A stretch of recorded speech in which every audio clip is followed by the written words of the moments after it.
बोल वृंदावन बिहारी लाल की जय। आज हम आपको श्रीमद् भागवत महापुराण में नृसिंह भगवान का प्रादुर्भाव और हिरण्यकश्यपु का वध एवं ब्रह्मादि देवताओं द्वारा भगवान की स्तुति की कथा सुनाते हैं। तो आप सभी मन को एकाग्र करते हुए शांतिपूर्वक कथा को श्रवण करेंगे और धर्म लाभ प्राप्त करेंगे। नारद जी कहते हैं कि प्रहलाद जी का प्रवचन सुनकर दैत्य बालकों ने उसी समय से निर्दोष होने के कारण उनकी बात पकड़ ली। गुरुजी की दूषित शिक्षा की ओर उन्होंने ध्यान ही न दिया। जब गुरुजी ने देखा कि उन सभी विद्यार्थियों की बुद्धि एकमात्र भगवान में स्थिर हो रही है, तब वे बहुत घबराए और तुरंत हिरण्यकश्यपु के पास जाकर निवेदन किया। अपने पुत्र प्रहलाद की इस असहाय और अप्रिय अनीति को सुनकर क्रोध के मारे उसका शरीर थर थर कांपने लगा। अंत में उसने यही निश्चय किया कि प्रहलाद को अब अपने ही हाथ से मार डालना चाहिए। मन और इंद्रियों को वश में रखने वाले प्रहलाद जी बड़ी नम्रता से हाथ जोड़कर चुपचाप हिरण्यकश्यपु के सामने खड़े थे और तिरस्कार के सर्वदा अयोग्य थे, परंतु हिरण्यकश्यपु स्वभाव से ही क्रूर था।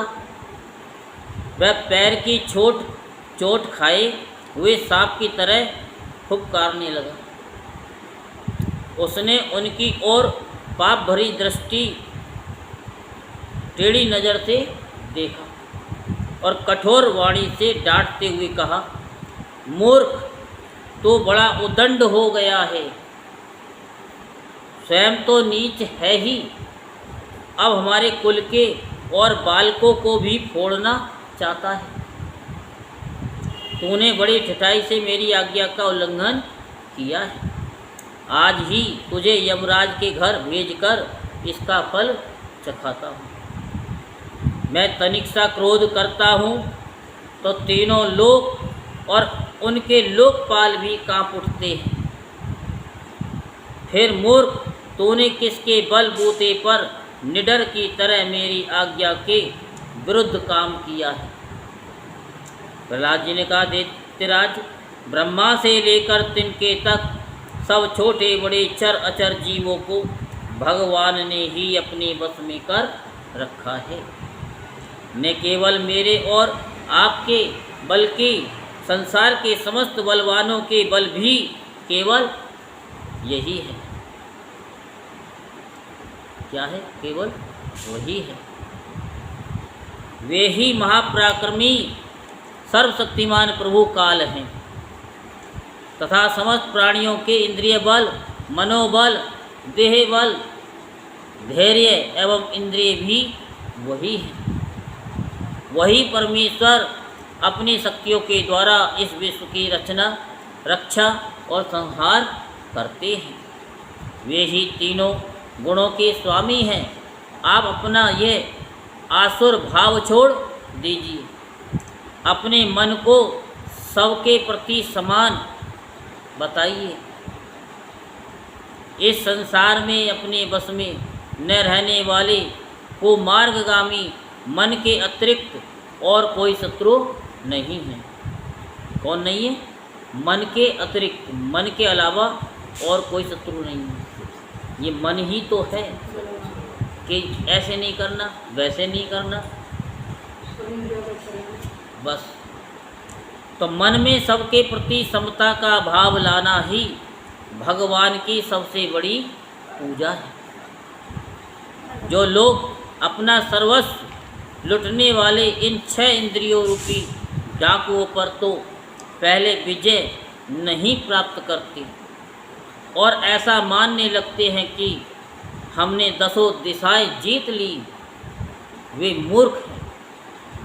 हाँ, जिस ज्ञानी एवं जितेंद्रिय महात्मा ने समस्त प्राणियों के प्रति समता का भाव प्राप्त कर लिया, उसके अज्ञान से पैदा होने वाले काम क्रोध आदि शत्रु भी मर मिट जाते हैं। फिर बाहर के शत्रु तो रह ही कैसे सकते हैं।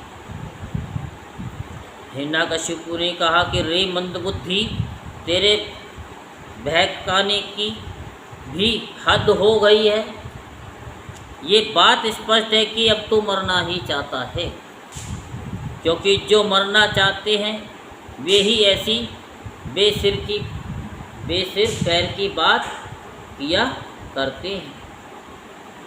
अब आगे, तूने मेरे सिवा जो और किसी को जगत का स्वामी बतलाया है, सो देखूं तो तेरा वह जगदीश्वर कहाँ है। अच्छा, क्या कहा वह सर्वत्र है, तो इस खंबे में क्यों नहीं दिखता। अच्छा, तुझे इस खंबे में भी दिखाई देता है। अरे तो क्यों इतनी डींग हाँक रहा है। मैं अभी अभी तेरा सिर धड़ से अलग किए देता हूँ, देखता हूँ तेरा वह सर्वस्व हरि जिस पर तुझे इतना भरोसा है, तेरी कैसे रक्षा करता है। इस प्रकार वह अत्यंत बलवान महादैत्य भगवान के परम प्रेमी प्रहलाद को बार बार झड़कियाँ देता और सताता रहा।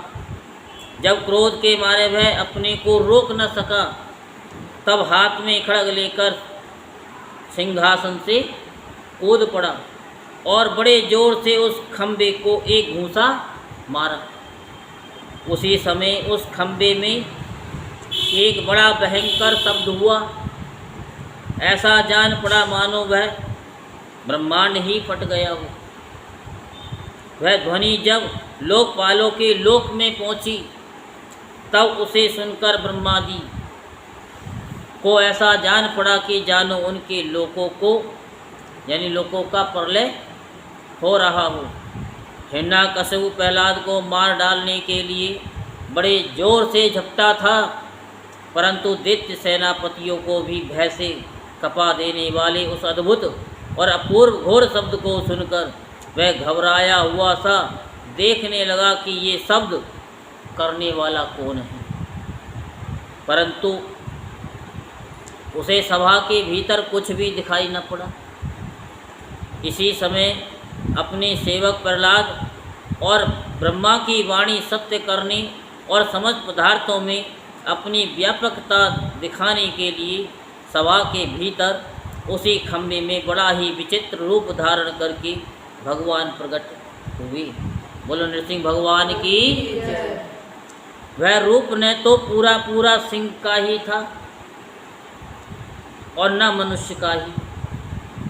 जिस समय हिरण्यकशिपु शब्द करने वाले की इधर उधर खोज कर रहा था, उसी समय खंभे के भीतर से निकलते हुए उस अद्भुत प्राणी को उसने देखा। वह सोचने लगा, हो ये न तो मनुष्य है न पशु है, फिर ये नृसिंह के रूप में कौन सा अलौकिक जीव है। ये तो कभी पहले हमने देखा नहीं। अगर आपके सामने भी आ जाए ऐसा व्यक्ति, तो आप कहोगे कि हमने तो ऐसा कभी देखा ही नहीं। जिस समय हिरण्यकशिपु इस उधेड़ बुन में लगा हुआ था, उसी समय उसके बिल्कुल सामने ही नृसिंह भगवान खड़े हो गए। उनका वह रूप अत्यधिक भयावना था। तपाए हुए सोने के समान पीली पीली भयानक आंखें थीं। जम्हाई लेने से गर्दन के बाल इधर उधर लहरा रहे थे। दाढ़ें बड़ी विकराल थीं। तलवार की तरह लपलपाती हुई छुरे की धार समान तीखी जीभ भी थी। टेढ़ी बाहों से उनका मुख और भी दारुण हो रहा था। कान निश्चल एवं ऊपर की ओर खड़े हुए थे। फूली हुई नासिका और खुला हुआ मुंह पहाड़ की गुफा के समान अद्भुत जान पड़ता था। फटे हुए जबड़ों से उसकी भयंकरता बहुत बढ़ गई थी। विशाल शरीर स्वर्ग का स्पर्श कर रहा था। गर्दन कुछ नाटी और मोटी थी। छाती चौड़ी और कमर बहुत पतली थी। चंद्रमा की किरणों के समान सफ़ेद रोएं सारे शरीर पर चमक रहे थे। चारों ओर सैकड़ों भुजाएं फैली हुई थी, जिनके बड़े बड़े नख आयुध का काम देते थे। उनके पास फटकने तक का साहस किसी को न होता था। चक्र आदि अपने निज आयुध तथा वज्र आदि अन्य श्रेष्ठ शस्त्रों के द्वारा उन्होंने सारे दैत्य दानवों को भगा दिया। हिरण्यकशिपु सोचने लगा, हो न हो महामायावी विष्णु ने ही मुझे मार डालने के लिए ये ढंग रचा है, परंतु इसकी इन चालों से हो ही क्या सकता है। इस प्रकार कहता और सिंहनाद करता हुआ दैत्यराज हिरण्यकशिपु हाथ में गदा लेकर नृसिंह भगवान पर टूट पड़ा। बोलो वृंदावन बिहारी लाल की। परंतु जैसे पतंगा आग में गिरकर अदृश्य हो जाता है, वैसे ही वह दैत्य भगवान के तेज के भीतर जाकर लापता हो गया। समझ शक्ति और तेज के आश्रय भगवान के संबंध में ऐसी घटना कोई आश्चर्यजनक नहीं है, क्योंकि सृष्टि के प्रारंभ में उन्होंने अपने तेज से प्रलय के निमित्त भूत तमोगुण रूपी घोर अंधकार को भी पी लिया था। तदंतर वह दैत्य बड़े क्रोध से लपका और अपनी गदा को बड़े जोर से घुमाकर उसने नृसिंह भगवान पर प्रहार किया। प्रहार करते समय ही जैसे गरुड़ सांप को पकड़ लेते हैं, वैसे ही भगवान ने गदा सहित उस दैत्य को पकड़ लिया।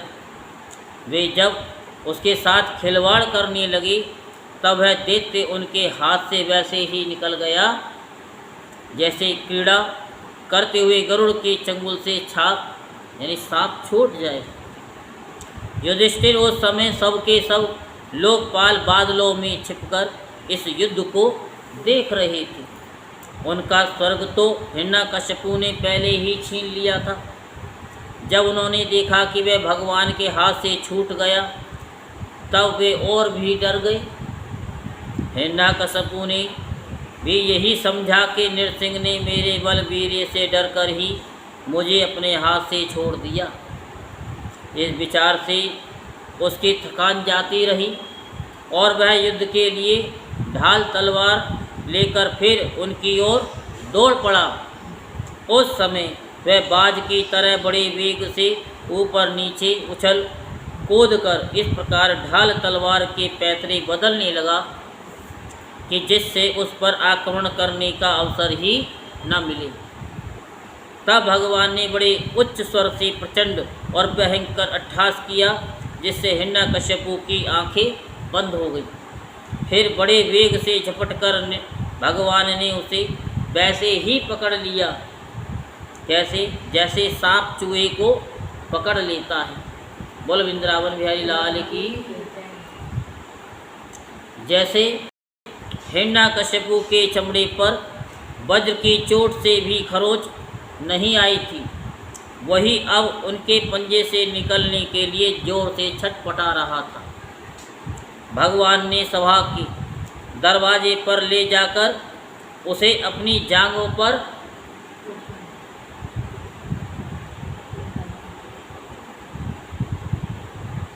गिरा लिया और खेल खेल में अपने नखों से उसे उसी प्रकार फाड़ डाला जैसे गरुड़ महाविषधर सांप को चीर डालते हैं। उस समय उनकी क्रोध से भरी विकराल आँखों की ओर देखा नहीं जाता था। वे अपनी लपलपाती हुई जीभ से फैले हुए मुंह के दोनों कोने चाट रहे थे। खून के छींटों से उनका मुंह और गर्दन के बाल लाल हो रहे थे। हाथी को मारकर गले में आतों की माला पहने हुए मृगराज के समान उनकी शोभा हो रही थी। उन्होंने अपने तीखे नखों से हिरण्यकशिपु का कलेजा फाड़कर उसे जमीन पर पटक दिया। उस समय हजारों दैत्य दानव हाथों में शस्त्र लेकर भगवान पर प्रहार करने के लिए आए, पर भगवान ने अपनी भुजा रूपी सेना से, लातों से और नख रूपी शस्त्रों से चारों ओर खदेड़ खदेड़ करके उन्हें मार डाला। युधिष्ठिर उस समय भगवान नृसिंह के गर्दन के बालों की फटकार से बादल तितिर बितिर होने लगे। उनके नेत्रों की ज्वाला से सूर्य आदि ग्रहों का तेज फीका पड़ गया। उनके श्वास के धक्के से समुद्र क्षुब्ध हो गए। उनके सिंहनाद से भयभीत होकर दिग्गज चिंगाड़ने लगे। उनके गर्दन के बालों से टकराकर देवताओं के विमान अस्त व्यस्त हो गए। स्वर्ग डगमगा गया। उनके पैरों की धमक से भूकंप आ गया। वेग से पर्वत उड़ने लगे और उनके तेज की चकाचौंध से आकाश तथा दिशाओं का देखना बंद हो गया। इस समय नृसिंह भगवान का सामना करने वाला कोई दिखाई न पड़ता था। फिर भी उनका क्रोध अभी बढ़ता ही जा रहा था। वे हिरण्यकशिपु की राजसभा में ऊंचे सिंहासन पर जाकर विराज गए। उस समय उनके अत्यंत तेजपूर्ण और क्रोध भरे भयंकर चेहरे को देखकर किसी का भी साहस न हुआ कि उनके पास जाकर उनकी सेवा करे। युधिष्ठिर, जब स्वर्ग की देवियों को ये शुभ समाचार मिला कि तीनों लोगों के सिर की पीड़ा का मूर्तिमान स्वरूप हिरण्यकशिपु युद्ध में भगवान के हाथों मार डाला गया है, तब आनंद के उल्लास से उनके चेहरे खिल उठे। वे बार बार भगवान पर पुष्पों की वर्षा करने लगी। आकाश में विमानों से आए हुए भगवान के दर्शनार्थी देवताओं की भीड़ लग गई। देवताओं के ढोल और नगारे बजने लगे। गंधर्व राज गाने लगे। अप्सराएं नाचने लगी। तात इस समय ब्रह्मा, इंद्र, शंकर आदि ऋषि, पितृ, सिद्ध, विद्याधर, महा, नाग, मनु, प्रजापति, गंधर्व, अप्सराएं, चारण, यक्ष, किमपुरुष, बेताल, सिद्ध, किन्नर और सुनंद, कुमुद आदि भगवान के सभी पार्षद उनके पास आए।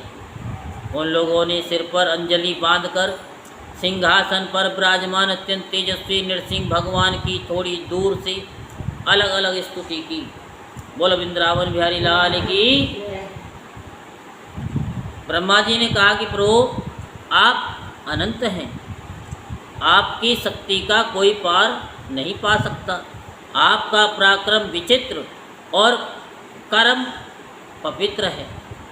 यद्यपि गुणों के द्वारा आप लीला से ही संपूर्ण विश्व की उत्पत्ति, पालन और प्रलय यथोचित ढंग से करते हैं, फिर भी आप उनसे कोई संबंध नहीं रखते, स्वयं निर्विकार रहते हैं। मैं आपको नमस्कार करता हूँ। श्री रुद्र ने कहा, आपके क्रोध करने का समय तो कल्प के अंत में होता है।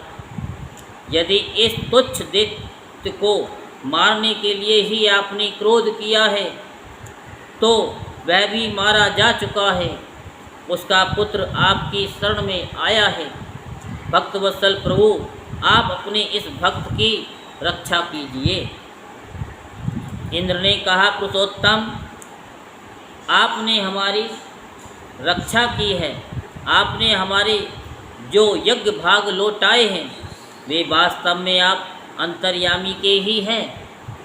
दैत्यों के आतंक से संकुचित हमारे हृदय कमल को आपने प्रफुल्लित कर दिया। वह भी आपका ही निवास स्थान है। ये जो स्वर्ग आदि का राज्य हम लोगों को पुनः प्राप्त हुआ है, ये सब काल का ग्रास है। जो आपके सेवक हैं, उनके लिए ये है ही क्या। स्वामीन, जिन्हें आपकी सेवा की चाह है, वे मुक्ति का भी आदर नहीं करते, फिर अन्य भोगों की तो उन्हें आवश्यकता ही क्या है। ऋषियों ने कहा, पुरुषोत्तम, आपने तपस्या के द्वारा ही अपने में लीन हुए जगत की फिर से रचना की थी और कृपा करके उसी आत्म तेज स्वरूप श्रेष्ठ तपस्या का उपदेश आपने हमारे लिए भी किया था। इस दैत्य ने उसी तपस्या का उच्छेद कर दिया था। शरणागत वत्सल उस तपस्या की रक्षा के लिए अवतार ग्रहण करके आपने हमारे लिए फिर से उसी उपदेश का अनुमोदन किया है। पितरों ने कहा, जिन्होंने? प्रभु, हमारे पुत्र हमारे लिए पिंडदान करते थे, ये उन्हें बलात् छीन कर खा जाया करता था। जब वे पवित्र तीर्थ में या संक्रांति आदि के अवसर पर नैमित्तिक तर्पण करते या तिलांजलि देते, तब उसे भी ये पी जाता।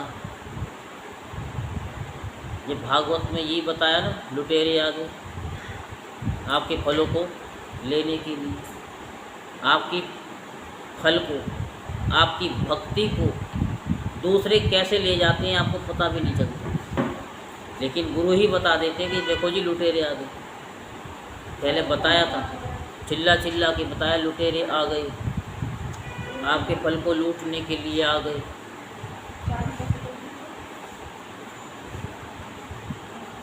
तो वही बात कह रहे हैं कि आज आपने अपने नखों से उसका पेट फाड़कर वह सब का सब लौटाकर मानो हमें दे दिया। आप समस्त धर्मों के एकमात्र रक्षक हैं। नृसिंह देव, हम आपको नमस्कार करते हैं। बोलो नृसिंह भगवान की। सिद्धों ने कहा कि नृसिंह देव, इस दुष्ट ने अपने योग और तपस्या के बल से हमारी योग सिद्धि गति छीन ली थी। अपने नखों से आपने उस घमंडी को फाड़ डाला है। हम आपके चरणों में विनीत भाव से नमस्कार करते हैं। विद्याधरों ने कहा, ये मूर्ख हिरण्यकश्यपु अपने बल और वीरता के घमंड में चूर था। यहाँ तक कि हम लोगों ने विविध धारणाओं से जो विद्या प्राप्त की थी उसे इसने व्यर्थ कर दिया था। आपने युद्ध में यज्ञ पशु की तरह इसको नष्ट कर दिया। अपनी लीला से नृसिंह बने हुए आपको हम नित्य निरंतर प्रणाम करते हैं। नागों ने कहा, इस पापी ने हमारी मणियों और हमारी श्रेष्ठ और सुंदर स्त्रियों को छीन लिया। आज उसकी छाती फाड़कर आपने हमारी पत्नियों को बड़ा आनंद दिया है। प्रभु, हम आपको नमस्कार करते हैं। बोलो नरसिंह भगवान की। मनुओं ने कहा, किन्होंने कहा?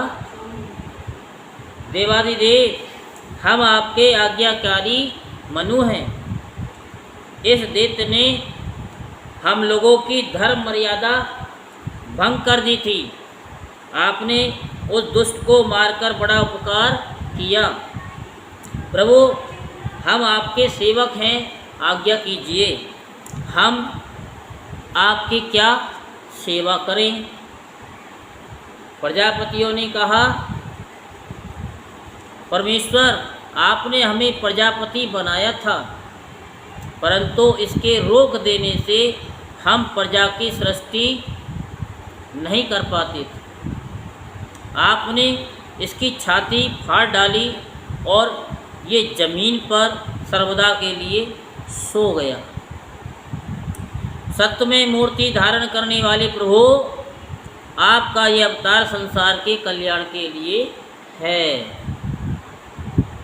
गंधर्वों ने कहा, प्रभु, हम आपके नाचने वाले, अभिनय करने वाले और संगीत सुनाने वाले सेवक हैं। इस दैत्य ने अपने बल, वीर्य और पराक्रम से हमें अपना गुलाम बना रखा था। उसे आपने इस दशा को पहुंचा दिया। सच है, वो मार्ग से चलने वालों का भी क्या कभी कल्याण हो सकता है? नेवर। चारणों ने कहा, प्रभु, आपने सज्जनों के हृदय को पीड़ा पहुँचाने वाले इस दुष्ट को समाप्त कर दिया। इसलिए हम आपके उन चरण कमलों की शरण में हैं, जिनके प्राप्त होते ही जन्म मृत्यु रूप संसार चक्र से छुटकारा मिल जाता है। यक्षों ने कहा, भगवान, आपने श्रेष्ठ कर्मों के कारण हम लोग आपके सेवकों में प्रधान गिने जाते थे, परंतु हिरण्यकशिपु ने हमें अपनी पालकी ढोने वाला कहार बना दिया। प्रकृति के नियामक परमात्मा इसके कारण होने वाले अपने निज जनों के कष्ट जानकर ही आपने इसे मार डाला। किम पुरुषों ने कहा, हम लोग अत्यंत तुच्छ किम पुरुष हैं और आप सर्वशक्तिमान महापुरुष हैं। जब सत्पुरुषों ने इसका तिरस्कार किया, इसे धिक्कारा, तभी आज आपने इस को पुरुष असुराधम को नष्ट कर दिया। वैतालिकों ने कहा, भगवान, बड़ी बड़ी सभाओं और ज्ञान यज्ञों में आपके निर्मल यश का गान करके हम बड़ी प्रतिष्ठा पूजा प्राप्त करते थे। इस दुष्ट ने हमारी वह आजीविका ही नष्ट कर दी।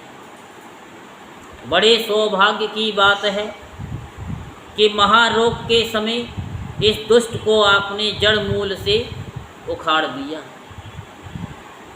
किन्नरों ने कहा, हम किन्नरगण आपके सेवक हैं। ये दैत्य हमसे बेगार में ही काम लेता था।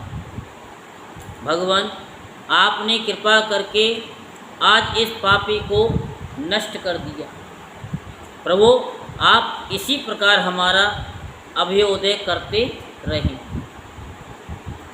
भगवान के पार्षदों ने कहा, शरणागत वत्सल, संपूर्ण लोगों को शांति प्रदान करने वाला आपका ये अलौकिक नृसिंह रूप हमने आज ही देखा है। भगवान, ये दैत्य आपका वही आज्ञाकारी सेवक था जिसे सनकादि ने श्राप दिया था।